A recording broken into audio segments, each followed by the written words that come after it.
Podcast.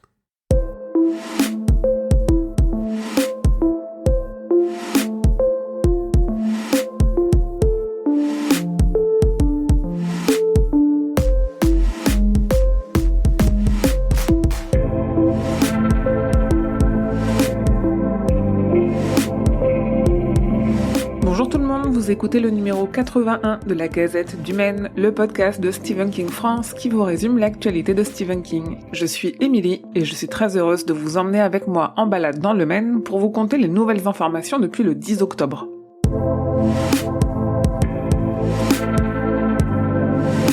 On commence par une bonne nouvelle côté parution française puisque les éditions Albin Michel continuent de republier seules des nouvelles de Stephen King dans leur collection pour ados Wiz.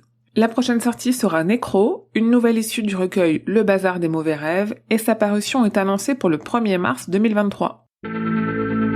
Cet été, King avait témoigné contre le rachat de l'éditeur Simon & Schuster par Penguin Random House. Je vous avais détaillé ça dans une gazette et sur le site. La justice a pris sa décision et a empêché ce rachat, ce dont s'est félicité King sur son Twitter, précisant que pour lui ce n'était pas un rachat en faveur des auteurices et des lectrices, mais en faveur de l'enrichissement de Penguin Random House. Elon Musk a racheté Twitter, l'info ne vous a sans doute pas échappé. Parmi les gros changements qu'il veut faire sur la plateforme, il y a l'idée de faire payer $20 aux comptes certifiés pour leur permettre de garder leur petit badge bleu, ce qui n'a pas plu à King, qui a prévenu qu'il quitterait Twitter si la certification devenait vraiment payante. Et contrairement aux apparences, ce n'est pas une question d'argent pour l'auteur, mais de lutte contre la désinformation, et ça je vous l'explique dans un article dédié sur le site.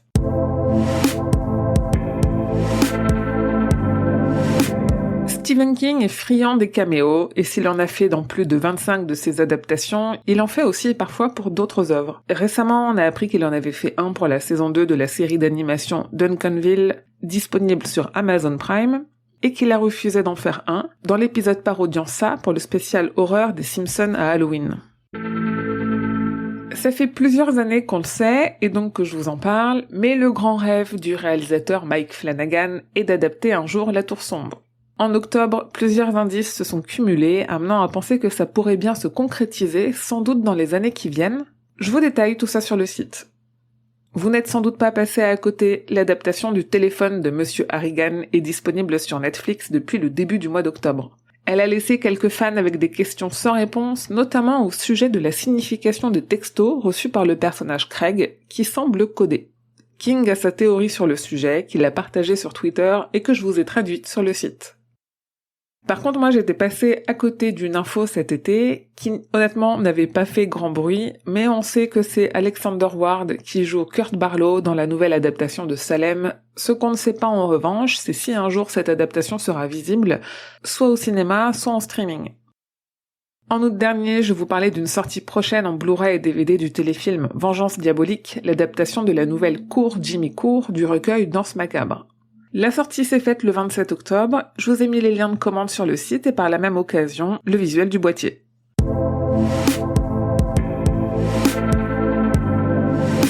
En octobre, vous l'avez vu, je vous ai proposé ici dans ce flux un format un peu particulier avec le calendrier de l'avant Halloween.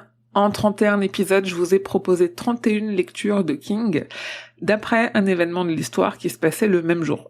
Je voulais vous remercier parce qu'il y a eu plus de 11 000 écoutes sur ce calendrier de l'avant spécial Halloween, ce qui est énorme pour la Gazette du Maine. Vraiment, vraiment un grand merci pour vos mots, pour vos écoutes, pour votre fidélité. J'ai adoré faire ce format. J'espère qu'il vous a plu autant qu'à moi et je réfléchis déjà à des choses pour l'année prochaine, voire dans les mois qui viennent. Et puisqu'on parle podcast, avec le roi Steven, on a sorti le mois dernier un épisode consacré au roman Charlie. Et toujours sur les ondes, le 23 octobre, 2 émissions de radio ont été consacrées à Stephen King. D'abord l'émission Quartier Livre de la radio suisse RTS et le soir même l'émission Panoramique de Radio Campus Paris. J'ai eu l'honneur d'intervenir dans les deux. Elles se trouvent en replay sur vos applis de podcast habituels ou par souci de simplicité, si vous voulez, j'ai mis les lecteurs de réécoute dans un article sur le site. Waxwork Records, société spécialisée dans l'édition de bandes originales de films d'horreur sur vinyle, édite pour la première fois la bande originale du film Dr. Sleep de Mike Flanagan. Cette édition contient également un livret de notes des compositeurs, des photos des coulisses de la composition des musiques et un artwork inédit signé Max Loeffler. Enfin, dans un article dédié sur le site, j'ai fait le traditionnel point sur les derniers produits dérivés de l'univers de Stephen King, et ce mois-ci on retrouve une figurine par Incendium qui est phosphorescente à l'effigie de Creep, l'hôte de Creepshow, une boisson énergisante de Creepshow toujours, et une collection de vêtements de Gucci inspirés de Kubrick, donc inspirés de Shining.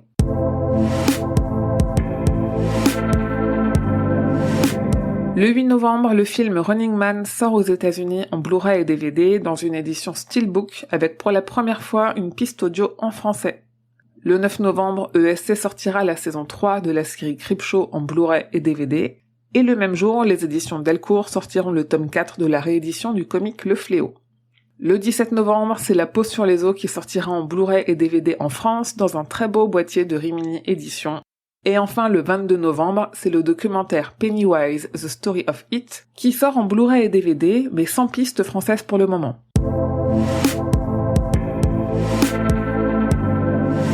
Et voilà, c'est tout pour cette gazette numéro 81. Merci de votre écoute et de votre fidélité, surtout avec ce mois d'octobre qui a été bien chargé sur le flux.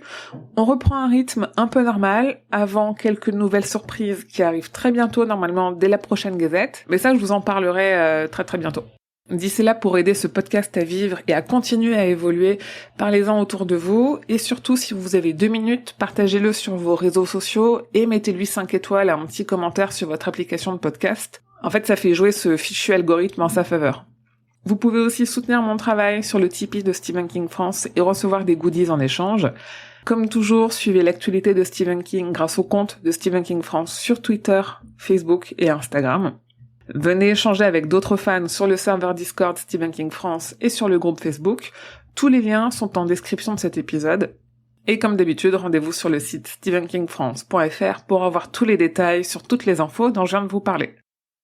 La Gazette du Maine est un podcast du label Podcut. Rendez-vous sur podcut.studio pour découvrir ce que font tous les autres podcasts. Je vous dis merci et à bientôt, fidèles auditeurs et auditrices, que vos journées soient longues et vos nuits plaisantes.